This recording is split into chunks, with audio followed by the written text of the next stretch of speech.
So on our second and last day for this year at the JLF in Boulder, I want to thank all the tireless stage managers who keep things going, and all the volunteers, and all the writers who give so much and invest so much of their time, their intelligence, their learnings. I've had a bit of a goof up this morning because I have known Nassim for some years now. He's come to Jaipur, and I'm deeply in awe of his independent and contrarian and self-believing thinking. He listens to himself, he listens to others, but he doesn't fall into predictable ruts which all of us do.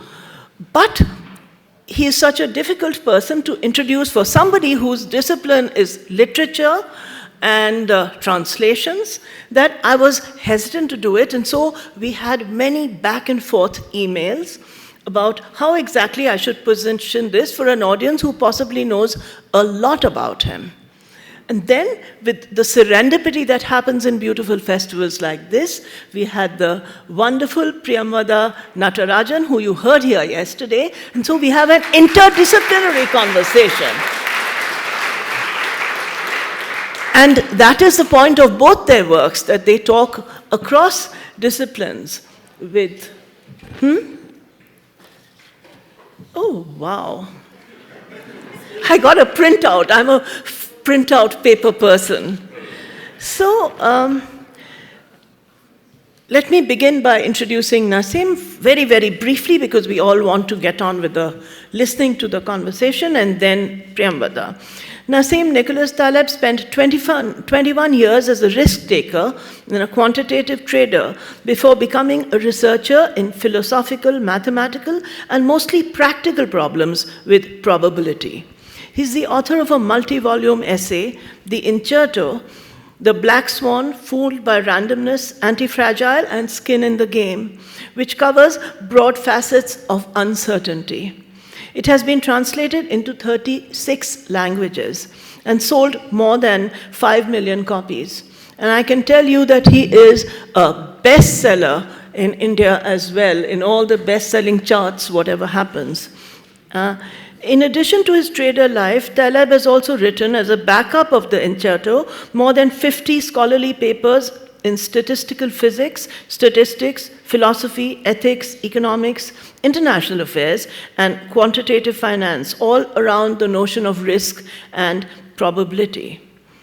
Taleb is currently Distinguished Professor of Risk Engineering at NYU's Tandon School of Engineering, only a quarter-time position, and finance-related bio. He's also the scientific advisor for Universal Investments. His current focus is on the properties of systems that can handle disorder and are anti-fragile. I know you say fragile in America, but we say fragile in India. He's traveled the conventional route of education to real life and theory to practice in inverse sequence from the common one, moving from the practical to the philosophical to the mathematical. He started as a trader, got a doctorate in mid-trading career, wrote literary books before writing technical papers, and his work became progressively more technical and formal with time. But you wouldn't believe that if you read the maxims at the end of his new book, Skin in the Game. I've got a few of them here. Would you call them maxims?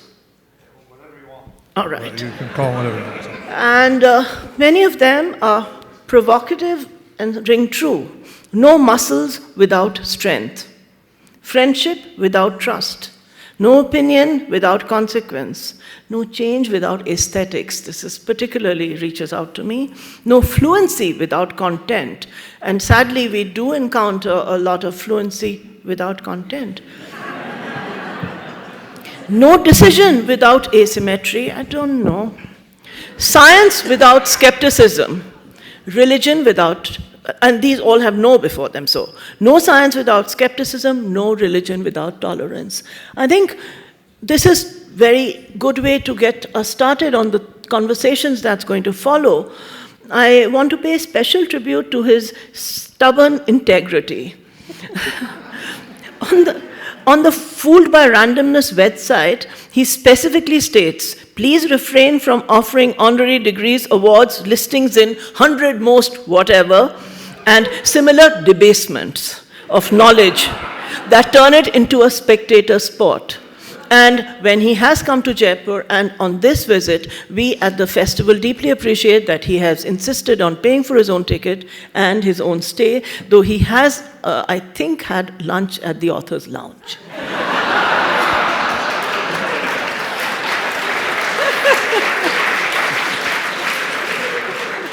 Nassim will be in conversation with the brilliant and articulate Priyamvada Natarajan, who is professor in the Department of Astronomy and Physics at Yale University, who gave us a wonderful session yesterday and works on the formation, fueling, and feedback from black holes and understanding their growth histories over cosmic time. I look forward to what is bound to be a fascinating, thought-provoking conversation across two brilliant minds and the learnings and sharings that will come to all of us. My gratitude to you both. Thank you, Nassim, for everything. Thank you very much. Thank you very much. Before we start, I have a comment from the intro. I was looking for it in Skin in the Game. And I noticed yesterday that Priya was not looking up. And I knew exactly what the problem is. Skin in the Game. People who deal with the projectors don't lecture.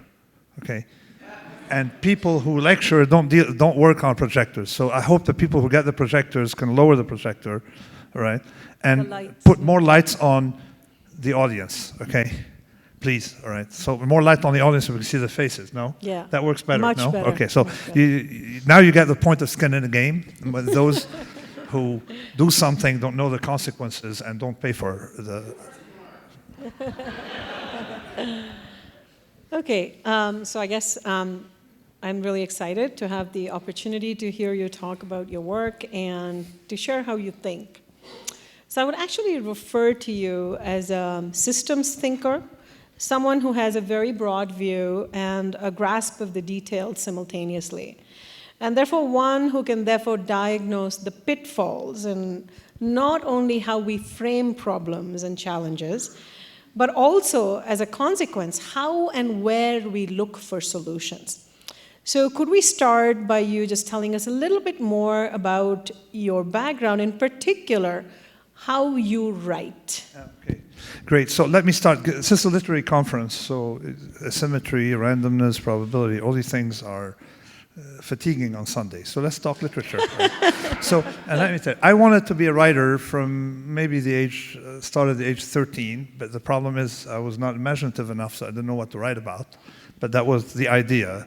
And then I realized that you had to read a lot to become a writer. Okay, you got to read a lot more than. So I made sure that I read nothing that I was prescribed at school, and everything outside. There's no edge. And later on, I became a trader. After the war in Lebanon, and I was a kid, war was a traumatic thing. Then I got diverted into thinking about something as vulgar as money. The family had money before the war, much less during the war. Things may come back. So I became a trader, and I loved it, absolutely loved it. And as a trader, basically, there's a common saying that what other people know isn't worth knowing, right? So you got to, and the reverse, okay? So you want to know what other people don't know, okay? You want to focus on what people don't know. But this idea of reading stuff that are not in a common curriculum is something that obsessed me. And then, but I had, of course, favorite authors that were sometimes on a curriculum, like Borges or people like that. So I wrote my first book. It took me a long time to write it. It was Fooled by Randomness. And it was about, I didn't know I couldn't care less what it was about. Whether it was about probability, I just enjoyed writing it. And I said, okay, I want to make it a nice experience for the reader. I made sure every paragraph could be read on its own in a fractal way. And then you go up to the sentence, paragraph, chapter, and the structure. And of course, I went looking for a publisher, like people do when they have a manuscript. And the abuse I got from publishers for 2 or 3 years was incredible. That you know, you're not writing, communicating with your psychoanalyst, this kind of crap you hear. So that's my writing experience. So I thought, because I had fictional characters in my book. So they said, listen, is this finance? No. It has history in it. What the hell does history have to do with finance? And then why are you putting these weird characters? Nero Tulip. Later on had Fat Tony, all right? Fat Tony is a big character. I call him Horizontal Tony to be politically correct. Then apologized and then said that's what he calls himself, Fat Tony. And so I had characters, I had fables, I had parables in my book, Fooled by Randomness. So then I realized the same story as Skin in the Game, is that those who publish books, all right, are not the ones who judge the books. Those who judge the books are the readers, okay? So I ended up publishing the book with someone who eventually went bankrupt. Okay, so I got the rights back, who gave me half the royalties. Causal relation, I presume. Yeah, no, but actually it sold a lot for that group, but he squeezed me, all right, and he got vindicated. He squeezed me. He said, no editing. I didn't want to be edited. But sometimes they would change a word on a page, and I would look at it, it would jut out, okay? So again, copy editors don't have skin in the game. They're not. So I got the rights back, and it went to Random House. But Fooled by Randomness sold a lot of copies over time, and it's probably the one that favored the most by people. But the interesting thing, it kept selling over time. And what was a rule that I applied without knowing?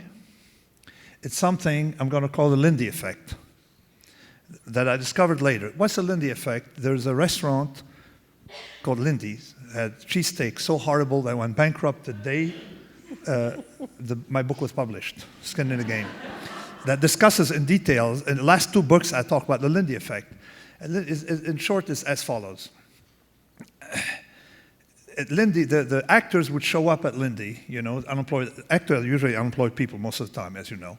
So they would show up and discuss the statistics of plays on Broadway, okay, it's not far, while eating the very bad cheesesteak that Lindy was selling. So, and they discovered that the life expectancy of a play that has 300 days history, that survives for 300 days, is 300 days. If it had 600 days, 600 more days. So life expectancy increases with time. Then you can make a rule with that. So my rule, okay, that I applied in the Black Swan is, if you're going to predict the future 50 years from now, remove everything that came in the last 50 years. Not because what came last 50 years, you know, what the future will be technological. The point is that the most recent technology is the one the most vulnerable. It's the reverse, it's aging in the reverse, all right? We still use the book, the table, this is Egyptian, 3,900 years. This, so you can figure out this glass, Phoenician, all right? Sidon, 3,250 years, all right? That, you know, so the technologies stick, okay? Sometimes they get, the Chinese make them for cheaper, for $1 now, not $500, but okay. So came to writing, started writing, and I wrote Fooled by Randomness in a way for it to be read by people 20 years ago, 20 years earlier. If the book makes sense to someone and can interest someone 20 years earlier, the idea is it will survive 20 years. I use that Lindy rule. So Skin in the Game, when I talk about Microsoft, I mention it, Microsoft, a company that was still in existence at a time, for example. So that was a trick I played on, and it worked because Fooled by Randomness is still readable today. If it's readable for someone in 2000 and 1980, odds are it'll be readable for someone in 2020. So that was a trick that I used. Okay, go ahead. Right, so I think what is particularly interesting is that, you know, one of the people who's inspired you was one of our hallowed faculty members, Benoit Mandelbrot. Yeah, Benoit. Who taught at Yale, a very eminent mathematician. So anyway, let's move on to, could you tell us a little bit more about how your most recent book, The Skin in the Game, the arguments that it makes and how that actually naturally flows from your earlier blockbuster bestsellers, Black Swan and anti-fragile. Okay, so in And so I want you to talk a little bit about incerto as well, to tell us the sort of the idea overall of, incerto the broader grew, context. exactly. So the whole idea is I was training, and my specialty, I discovered that most people focus on probability, whereas in the real world, we focus on payoff, how much you get. It's not if something is high or low odds, it's what effect it will have on you if it happens. It's that, you know. Then I noticed some things called asymmetry. All right, asymmetry, for example, if there's a random event, is this likely to benefit from it? No, if there's an earthquake, this has no upside. It only can go south, you see? So the asymmetry, but then there's some things that benefit from randomness because they have a positive asymmetry.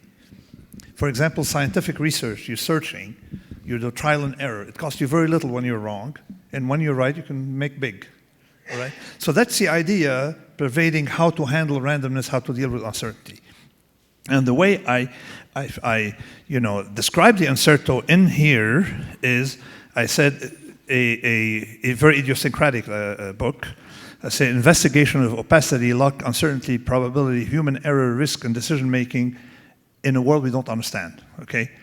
And then, of course, expressed in the form of personal essay with autobiographical sections, stories, parable, philosophical, historical, and scientific commentaries, all right? So, but the whole idea is organized around, if you don't know what the hell's going on, okay? There is one and only one way to go about it. If you have, so how you can recycle lack of knowledge into decision-making based on what your payoff is, okay? Like, for example, let's say something we're going to apply to global warming. You get a package, all right, from northern Syria. You know, it's written on, it was Arabic handwriting, coming to your office. Okay, what do? Do you open it?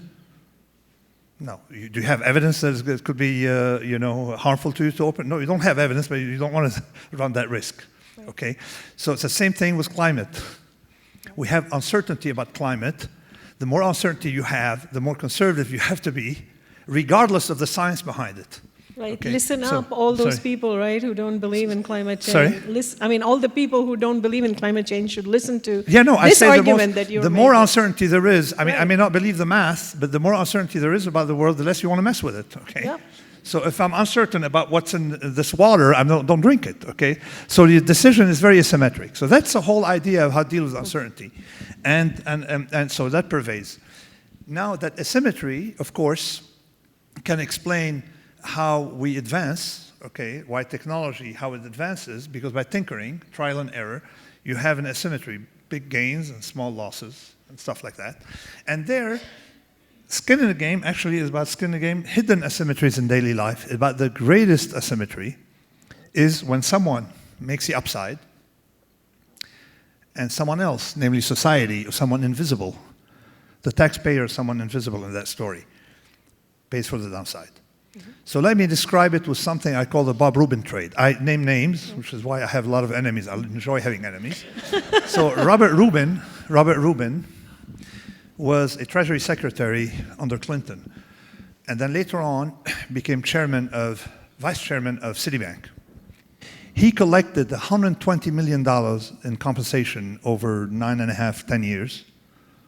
And of course, the crisis happened, and Citibank was practically insolvent, rescued by the taxpayer, by the government, okay? He had all the upside. Who paid for his 120 million retroactively? We did. You did.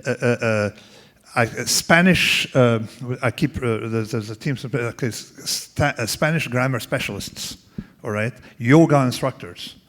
Then I have a list of people who paid for him, okay? So, for his bonus. So this is exactly the asymmetry that you see in any system that has rent seekers or anything. And then, so it started with this asymmetry. That's the practical thing. And you can generalize to a lot of things. Let's talk about another asymmetry, something that infuriates me beyond measure, especially that I come from the Near East, not the Middle East, but near the Middle East. Somewhat, at no time in the history of the world, have you had people who can be bellicose, cause wars, and not be exposed to harm. At no time. Typically, in the system that has a skin in, they have no skin in the game. They're sitting in the New York Times, like Thomas Friedman, okay, all these people, they cause the wars. So you have war in Iraq, okay, and then they come back, they can't learn from it because they paid no price for being wrong, okay?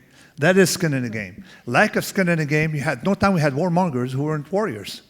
And as a matter of fact, the way the system corrected itself is with warriors are the only people who historically were running, except for India again. And there's another exception, it's Ming China. Aside from that, the social rank of people based on how much risk they take for others. The idea of lord, the trading risk-taking for privilege. Mm-hmm. And even during the Falkland War, the Malvinas War, depends on, okay, the member of the royal family had to take more risk than others because that was their contract, the social contract, that we take risk, okay? Hannibal was always front in line. How many Roman emperors, I think that only 1/3 of Roman emperors died in their bed. One of them served as footstool for a Persian thing. Julian, who's my hero in the book, Julian the apostate, was killed in battle, and he didn't have a shield. He was front line. Okay, just to tell you that you can't be an emperor if you don't take more risk than the other people. So this has disappeared. Right. So I want to move on to so in a way, right, you're trying to draw attention to sort of the morality of capitalism, an angle that is scantily brought up by others. So could you sort of clarify a little bit to our audience how you're not all against capital creation, but rather against rent seeking? Yes, okay. So the rent seekers in the system, of course, are going to be the class who are not punished by their mistake. So, have you heard about the expert crisis? What happened to the microphone? It's working? Okay. Yeah. Sorry? Yeah. I think it works. Okay, now it works. Yeah. So this is not Lindy, by the way. All right, so it doesn't have Lindy attributes. So let's talk about the expert problem. Okay, and it's in the Black Swan before the recent expert discussions. You know the pilot of the plane is an expert. If the plane lands and takes off, okay. If you go visit your dentist and your teeth aren't, you don't lose half your mouth, right? You know that your dentist has skills, you agree? A carpenter, an incompetent carpenter will not survive. So basically, my statement in the book is, and it's a maxim, or maybe you can call it aphorism, whatever, it's much easier to macro bullshit than micro bullshit. Right. So this is where, so you tend to see the false expert in the macro areas, like economics, predicting economic activities, or basically people who don't have skin in the game in the macro, it becomes collective, and individually they have skin in the game in the micro. Right. All right? So basically you're saying that real value creation is impossible without skin in the game. It is, to me, any sector. Exactly. So and the criterion, I'm going to use again, let's go back to literature. There's a famous writer that's no longer, famous, and his problem is as follows. An Indian fellow, and every time he publishes a book, there's a party, you have Madonna, Bono, all these things, all right? And then you realize, who's he writing for?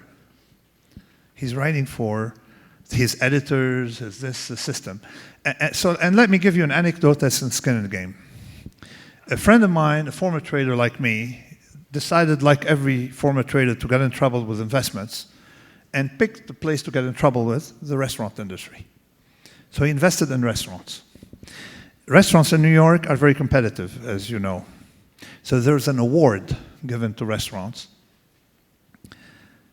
There are a series of awards. Best atmosphere, best rock music, best this, best that, best sushi, best fresh sushi from freshwater sushi, or the best something, all right?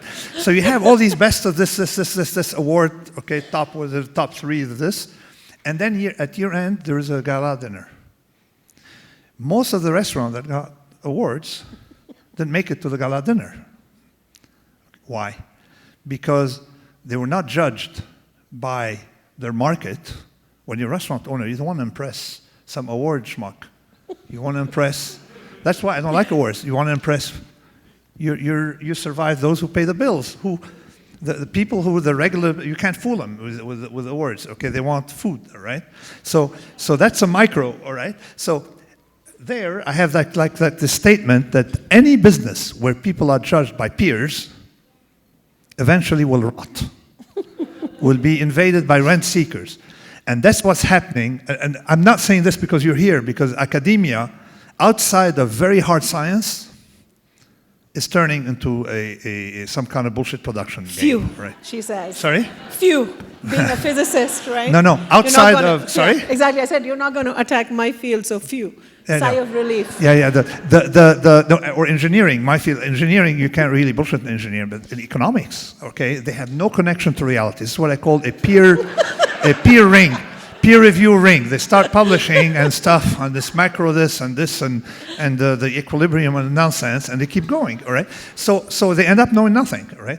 So, and observe that being, of course, in academia. Right. Card, I go in the building, goes this, all right. So so that's the problem of the expert problem. So in other words, there's a class of experts that are not experts. And we've known for 15 years, all right, who they are, okay? And we know that these people don't have skin in the game. Right. So I want to come back a little bit to connect with some of the kinds of work that we do in cosmology, now that you've given us a bit of a clean chit as the hard sciences. We started out when the data was sparse about the universe. We didn't have as many good instruments and so on. We assumed that structure formation, all the galaxies that you see, were seeded by Gaussian random fluctuations. So the Gaussian random distribution was the norm. But as the data got better, and we got much more data, the game now is to look for non-Gaussianity. So the deviation from Gaussianity is the tail. So what's really going on in the tail? Because we are now able to survey vast portions of the sky, and so we can get a fair sample of the universe. So you would start seeing things in the tail. So, and of course now for us the kick is the Bayesian analysis. So this idea of priors and marginalizing over probabilities, assigning probabilities, and so on. So I'm just curious, which academic disciplines, you already started on this, do you think have the largest blind spots at the moment? Okay, right? So in the Black Swan, I discuss, say there are two worlds, Mediocristan, where the bell curve works, and Extremistan, determined where the bell curve doesn't work. And the problem is not there. The problem is that a lot of people use the mass of Mediocristan because the mass is available and not that of Extremistan, right? And you're lucky, again, for one reason, is that guess where we discovered the bell curve? Why do we call it Gaussian? In errors in measurement of stellar light. Exactly. So you heard about something called the 80-20 rule. You agree? All right. Just to give you an idea how hard it is to do statistics outside of it, the 80-20 rule, basically it's 0150, because if you recurse, the 20 are also unequal, 80-20, because 01 will have 50% of the properties. Now, if you have an 80-20 process, which is basically something we call it with the alpha 1.13, you need a lot more data. But let me tell you how much more. A Gaussian needs 30 data points to get a certain error, okay? You have a sample of 30 observation, you can draw an inference about the mean, something called the law of large numbers. How much more do you need for an 80-20 to get the same error rate, the same control of the mean? What do you think? Twice as much? I know the answer, so I'm not going to Don't answer, sorry. Someone, sorry? Hundreds? You're not exaggerating? Keep going. 10 to the 15. Yeah. More data to get the same error rate.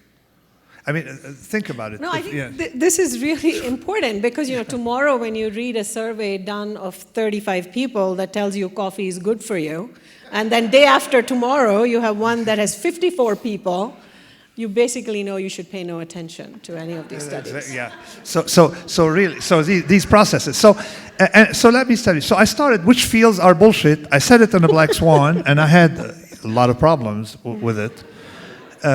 I said the first field that's bullshit is the more people use mathematics, they think it becomes scientific. They use mathematics, and they give you this, survival analysis, all that kind of crap.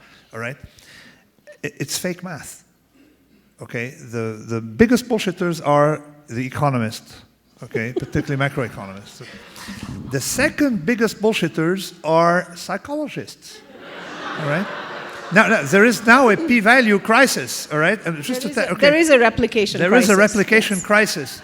Now, I went and played the game on Twitter the other day. There's a replication crisis. There were, in social science in general, there were 20 papers published in 2 journals supposed to be called, prestigious, Nature and Science. Out of the 20, how many replicated? 9. Out of the 9 that replicated, only 4 had the same effect. So in other words, when you hear a paper in social science, you know it's bullshit, you don't need to be told. But I use this metric. If you put yourself in your grandmother's shoes, okay? Your grandmother's shoes, and try to predict which paper is bullshit and which paper is not, guess what accuracy you'd get? 95%. Because you say, grandmother, these are the results of this paper. They say that if someone talks about old age, people walk more slowly. All right? Yes or no? She'd say bullshit. Say, okay, this turned out to be bullshit. So that's the field of psychology. So basically, people have the illusion that there's rigor. There's only rigor in math if you are in fields that are hard science, physics and related fields. The rest, clinical, maybe some rigor, but go to the grandmother. So the intuition of people. Okay, and now in my book, I was really very upset in my book. My bête noire is a guy called Richard Taylor, nudge. They want to nudge citizens into doing things. If you take all his papers, they're all bullshit. It's not like 9 out of 10. It's 10 out of 10. They want to nudge you, have the government manipulate you into doing things against your own interest because they have the wrong math. So this is it. So the idea is not whether you use math or not. Are you using the right math for your field? Okay? Right. If you're not, then go to Fat Tony. That's my character. Okay. All right? He makes money off of people using the wrong math. And this is basically how Fat Tony, not me, predicted the crisis 2008 and made tons of money. Because he said they don't know what they don't know. So they think their math leads them somewhere.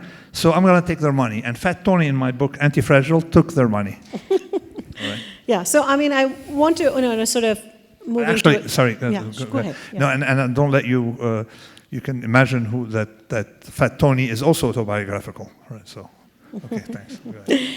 So I wanted to go to sort of move on to, there's a point in pointing out these severe limitations, right? I guess you're trying to show us how this imposes on how we comprehend things, like epistemology, right? If the generation of what we know, the methodology of knowledge creation. And so that's sort of your larger point. I mean, other than my larger point. Okay, there are right? two mistakes. And okay, so let's say if you have skin in the game, you may not understand things verbally, but you understand how things work if you've survived. Because systems do not learn by convincing. Systems learn, by evolution, by basically killing the person who doesn't. Okay, so that's how systems learn. To give you a very simple idea, there was an article today saying that people who have near miss in car accidents, it doesn't make them more careful drivers. And my whole idea of skin in the game, I'll explain it here. Why is it that when I drive on a highway, you don't have a nut killing 30, 40 people? Why? They're already dead because they have skin in the game. So skin in the game puts a symmetry between people. Mm-hmm. Okay? And 1 minute parenthesis, let me talk about the ethics of it. All of this started with Hammurabi. Hammurabi had the first rule that was both moral and risk management and practical. If someone puts a building, the architect, and the building collapses, You can't just walk away and say, hey, you know what, I'm in Arizona, goodbye, right? No, you call back the architect and he's put to death. If the owner of the house is killed, the architect's put to death. Okay? So this is the eye for an eye. Later came two principles. Eye for an eye, but the eye for an eye, people have the illusion the eye for an eye is a vindictive thing. To the contrary, it's a limitation thing. Mm-hmm. And it's not eye for eye literal, right. Because basically if someone's blind, makes a mistake and harms someone intentionally, or harms who, what do you do? He's exempt because he lost his eyesight. So there have been some Talmudic discussions on eye for eye telling you really it's not literal. But the interesting thing now, this led to several rules. The first rule is the golden rule, do to others what you want them to do to you, which I go against. And then there's a silver rule, do not do to others what you don't want them to do to you, right. Which to me is vastly more robust. Right. Why? Because the do to others what you want them to do to you, what if you're an idiot? So okay, so how do you, all right. So what if you don't know your own interest? Okay, so that's the idea. I want you to dress in I would only allow you to dress in pink because I want to dress in pink. So the whole idea. Plus, right. That rule leads to something that Kant took it, all right, and called universalism, Kantian universalism. Act in all time and place as if it was, okay. So the problem is, my whole problem with skin in the game is that universalism does not work. Okay, you are not a physicist from born here. Or you're not. You are a person in flesh. You are Priya. So he is not an African American. He is Joe. All right. You cannot apply universal rules, and I can show empirically how things are fractal. So in other words, you cannot go for Kant. There's an individual, and then there's humanity. Or maybe also not just humanity, there's also the other, and you cannot, if I don't like my cat more than I like a cockroach, if I don't protect my children more than a stranger, okay, although I would like to protect the stranger as well, if you don't have these gradation, fractal gradation, things don't work. And so there is a fractal right. things, and here I start talking a lot about the work of Elinor Ostrom, who's not an economist, but a political scientist, but had that pseudo-Nobel in economics. And she understood how fishermen works. They have a unit that works up to 200-300 fishermen. They are collaborative. Mm-hmm. And you were asking me earlier about collaboration. Versus competition. Beyond, they become adversarial. Right. Hence, you have a scale at which things operate. And so in my book, Skin in the Game, the more analytical part of it would tell you that I address problems that were dealt with statically by putting dynamics mm-hmm. and a scale. Right. To give you an idea about scale, behavioral finance, they have a field called behavioral finance. I think they should shut it down. The principle is if I predict how Joe works, all right, and Jean works, I can predict how the market works. All right? Now, if I predict how each and every one of you behaves, I cannot predict the collective. Okay? Just try to observe children alone and then put them together in a room. Right. Okay? They can become from well-behaved to rambunctious. Right. Okay? The same thing, the market doesn't work as a sum of participants, but it's another animal. You have a transformation, scale transformation. I put 100 people together, they're another animal now, have a crowd. Right. So now that I agree with you on Hammurabi and I love the Mesopotamians, Sorry? so I said, I wanted to edge a question in to provoke you a little bit. Yes. Not that you need more provocation, but so in the Skin in the Game, you make the point, right, that one must affirm in daily life and in principles what one claims to believe. So practice what you preach. Exactly. So this raises an interesting conundrum. So should we reject, for example, Rousseau's view on how to raise children because he abandoned his own? Or, something that's closer to my heart. So should the enjoyment of the work of art or a book be colored by how the author led his or her life? If, for example, an author was a total sexist pig in his personal life and did not respect women at all, I mean, should I, as a woman, really transcend that? Let me tell you. Yes, there are two answers. First, as far as Rousseau, if he gave his children for adoption, I will not follow anything he says about educating children, right? Or how to deal with children, or anything about morality, because even at the time it was not moral. If someone behaved in a certain way, you know that just as knowledge, our knowledge grows, right? Okay, our ethics, body of ethics, evolved over time. Civil rule did not exist before. The Romans, the civil rule was not applied by the Romans, which I think should be applied. Treat other states the way you want other states to treat you, all right? And the Romans would go beat the crap out of anybody, you know, because they liked it, okay? So can I judge the Romans backwards using today's norms? No, but you have, relative to the time, you can say he's more ethical than other people at a time. So you have statutes of limitation, just like simply because you can't blame people for not having the internet in 1820, you see? Because, you know, if we think that these rules have evolved, our notion of justice is evolving. You don't want tomorrow someone to say she ate meat. I don't know if you're a vegetarian. I am, by the way. You're a vegetarian, all right. But me, someone will judge me, hey, this guy, don't read the inserto, he ate cow meat, all right? For example, you see the point? Okay, but as far as decision making, I have a very strict rule. I am not allowed to give you advice if I'm not going to be harmed by that advice. Period. But you accept the consequences. I right? accept the consequences. I can only give you advice on what harm, for example, can't tell you what to buy, I tell you what I've bought. Okay. Now, when it comes to judging Rousseau, taking advice, a lot of people, the problem with, again, if people don't lead the life that they advocate, there is a problem. Because their message means they can't even apply it to themselves. So forget about it. That's kind of the game. That's epistemology 101. Right. Okay. So then this leads me to then, what is your vision for an ideal society? Because, you know, this is what we're skirting around. So how much longer do we have here?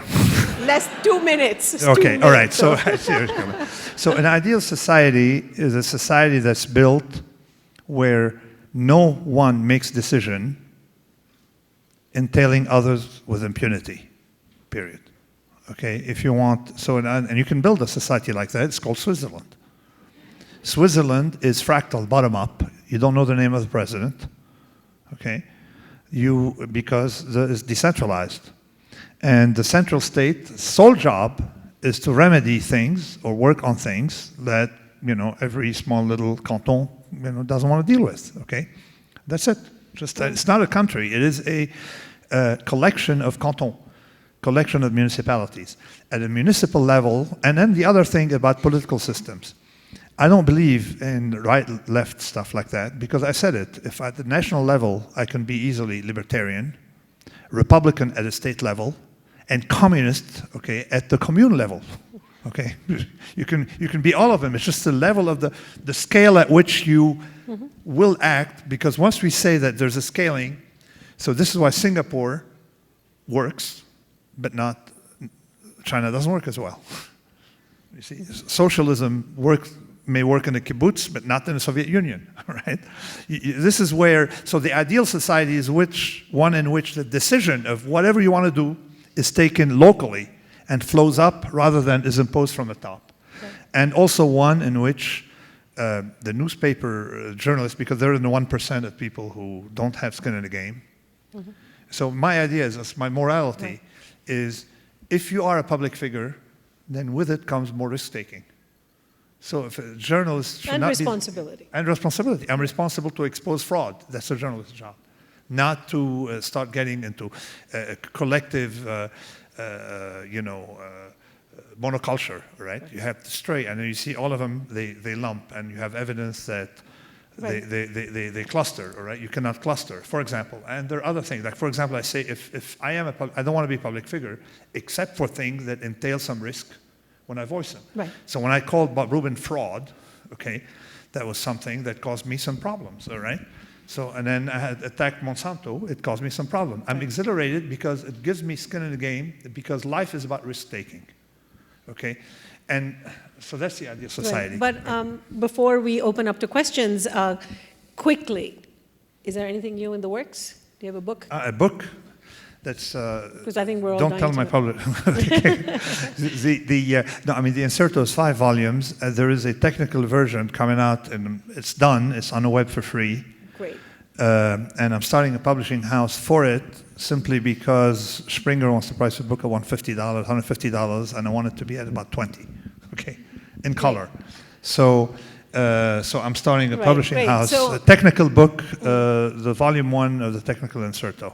So I think before we open up, I just wanted to say, I think it's fantastic to have people like you, contrarians, risk takers. I'm not contrarian. Contrarian means, I mean, it's like you agree with... I said that just to provoke you. I knew you would respond. That's exactly. No, the idea is, are you in... I don't take everything you hear. You're a trader. You believe half of what you read, none of what you hear, and what do you mean half of what you read? You read none of what you read, none of what you hear, and half what you see. All right? Right. You need evidence. So let's just open up to questions now.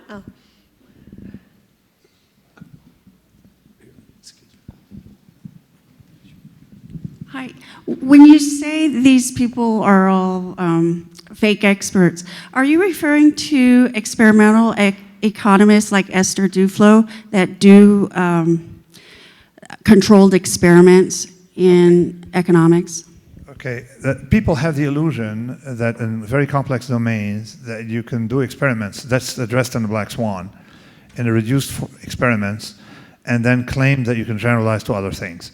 So we would like to test the replicability of these, number one, which we need to see with the effect, and two, what I call the ludic fallacy, is you invent a world in which these experiments work, but out there in the open, the conditions are not there, and these are very sensitive to conditions. Okay, so I mean, I believe really that if economists didn't exist, the world would be no different, or maybe a little, would save some money. But right. But so, no, but I think some of them, no, I mean, visibly, my idols, Popper is not an economist, but Hayek is. Okay, there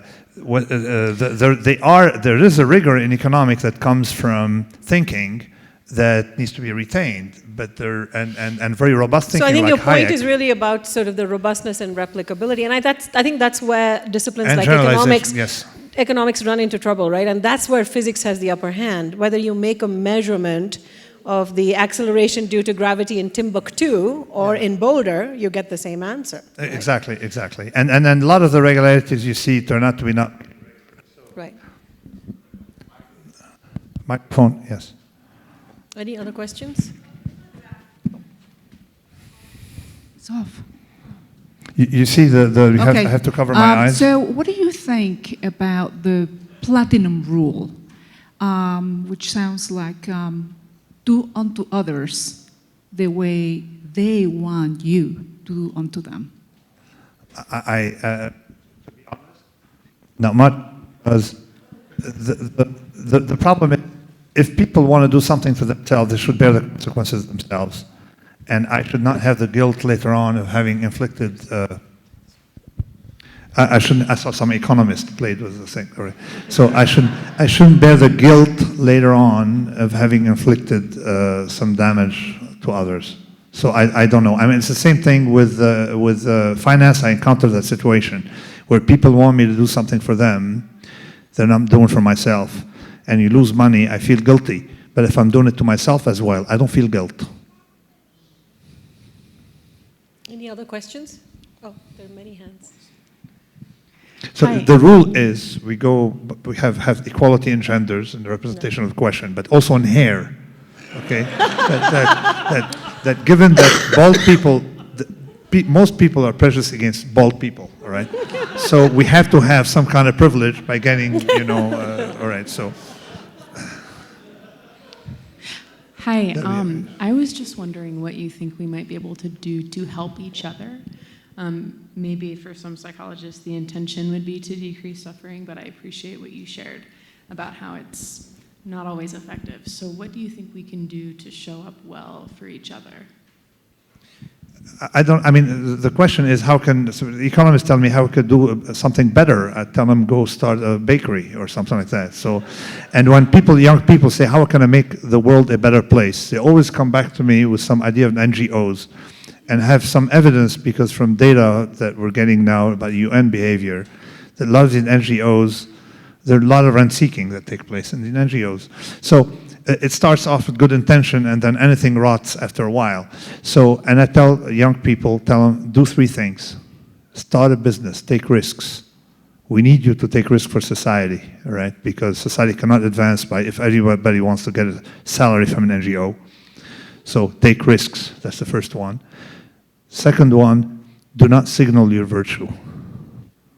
Okay, in other words, whatever you do, do not try to rise by signaling that because a lot of games have been played, something called pedophrasty. Oh, I'm saving the children. Like in my hotel room, save the environment. No, save money for them. You know, they fucking say save money for us by not putting your towel. Why do you use the environment? Oh, because we're virtuous, we want to save the environment. A lot of people play that game as what I call the merchandising of virtue. Do not engage in the merchandising of virtue. And the third advice is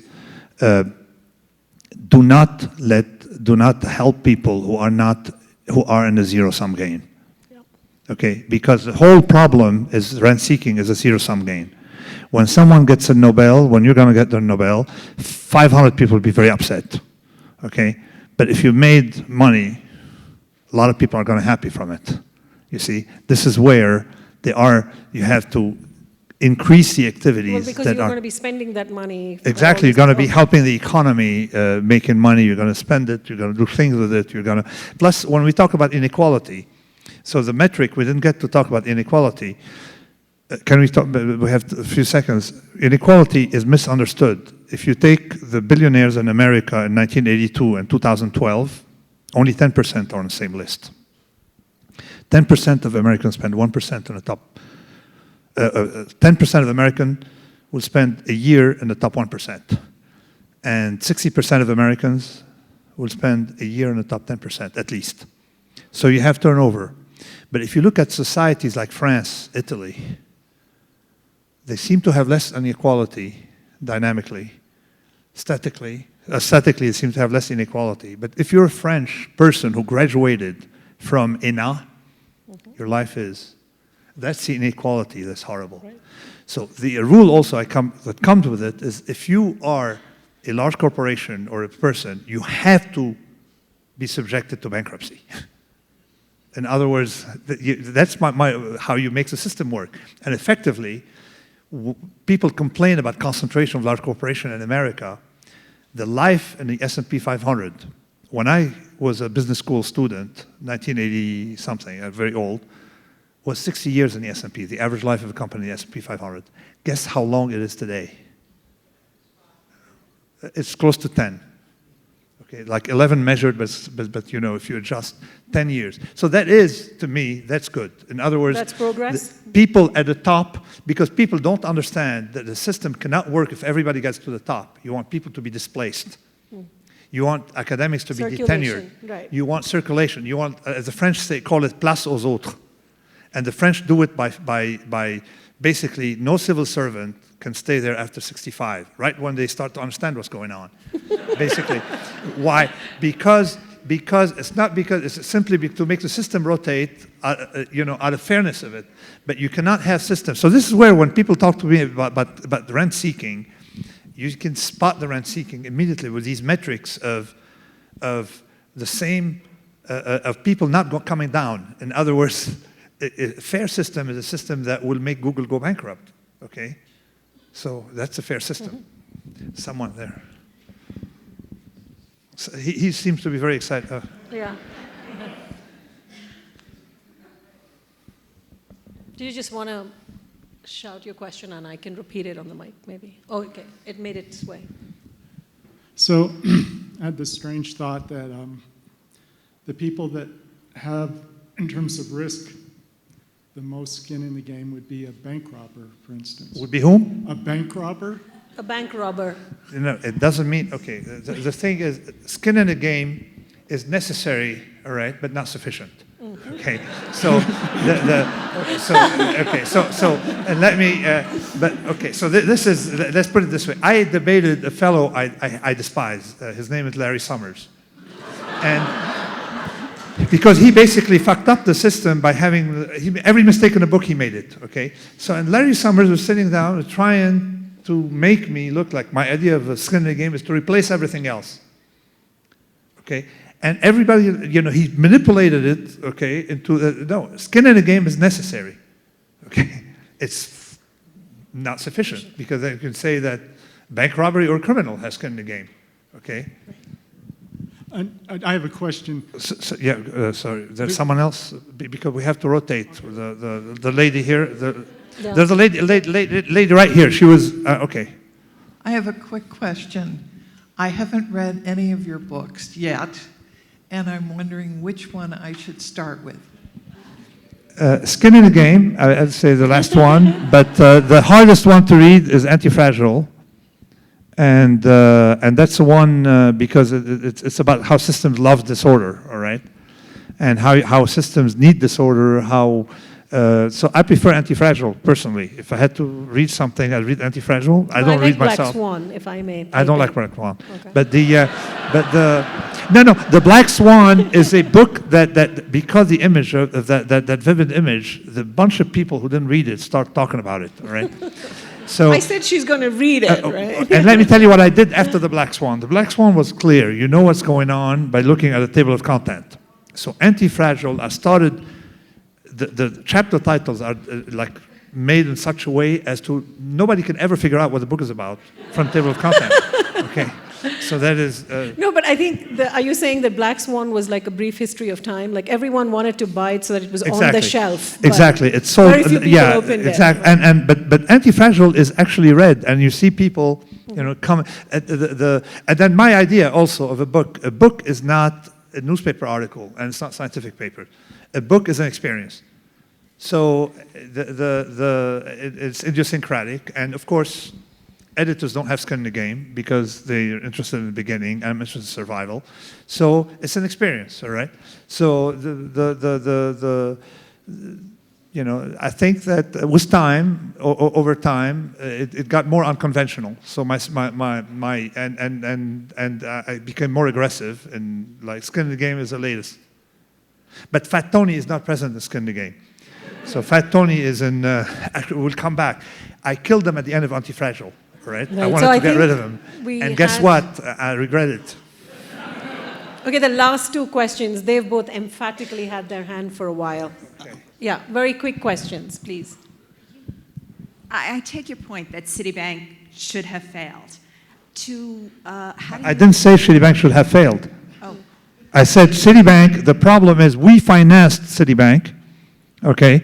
But we didn't claw back Mr. Fuck, whatever his name is. Right, Rubin, all right, yeah. that's my point. My point isn't, I'm not going should have, would have. All right, but how do you reconcile that with the different levels? Because had Citibank, there been equity at that level, what would it have done to the U.S. economy? Okay, Could our so entire all right. So economy the whole come idea down? is people are hijacking you, bankers, are hijacking taxpayers by putting themselves in a position where they're of national interest to be failed, and I have a solution for it.